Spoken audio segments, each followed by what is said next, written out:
अगोदरच दररोज वाहतूक कोंडी होत असताना पीएमपीएमएलच्या बसेस भर रस्त्यात बंद पडून वाहतूक कोंडीमध्ये भर पडते।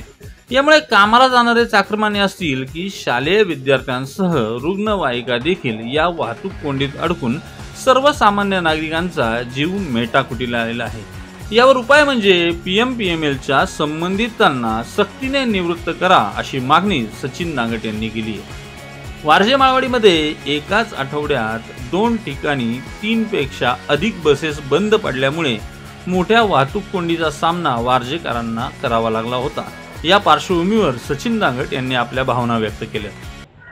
वारजे नव्हे तर संपूर्ण शहराच्या वाहतूक व्यवस्थेचा बोजवारा या ठिकाणी उडालेला आहे। हल्ली कायमच पीएमपीएल जे आहेत त्या बसेस अतिशय निकृष्ट दर्जाच्या, मग एसी बसेस असतील, ज्या सीएनजी वर चालणारे असतील किंवा ज्या ईव्ही बसेस असतील, या वारंवार वारजे परिसरात नव्हे तर संपूर्ण शहरभरात अनेक ठिकाणी बंद पडलेल्या आपण या ठिकाणी पाहत आहोत।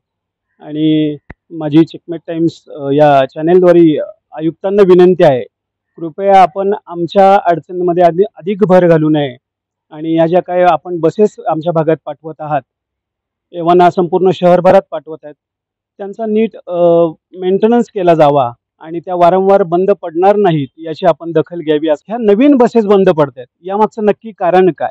याचा मेंटेनन्स केला जात नाहीये का? यासाठी काय उपाययोजना केल्या गेल्या पाहिजेत याची महानगरपालिकेने जे आपण अनेक लाखोंच्या रकमा देऊन जे सल्लागार नेमलेले आहेत, जे काही ही जी मंडळी आपण त्यावर समिती जी काही नेमतो, त्या समितीची आपण या ठिकाणी पुन्हा एकदा त्याच्यावर समिती नमावी का, असा आमचा वारजेकरांचा सवाल आहे। आणि अनेक हे दलिलख्य पगार घेणारी जी मंडळी आहेत, हे आपले जर कार्यकाल असेल किंवा कार्यवाही असेल किंवा आपलं काम जर योग्य पद्धतीने करत नसतील, तर मला असं वाटतं आयुक्तांनी यांच्यावर कठोर कारवाई करावी, यांना सेवानिवृत्त करावं आणि कमी पगारावर अनेक मान्यवर इंजिनियर असतील, ही फिटर मंडळी असतील, ही काम करायला तयार आहेत, अशा लोकांची नव्यानं नेमणूक केली जावी का, यावर एक खोल आणि सखोल विचार व्हावा असं मला या ठिकाणी वाटतं।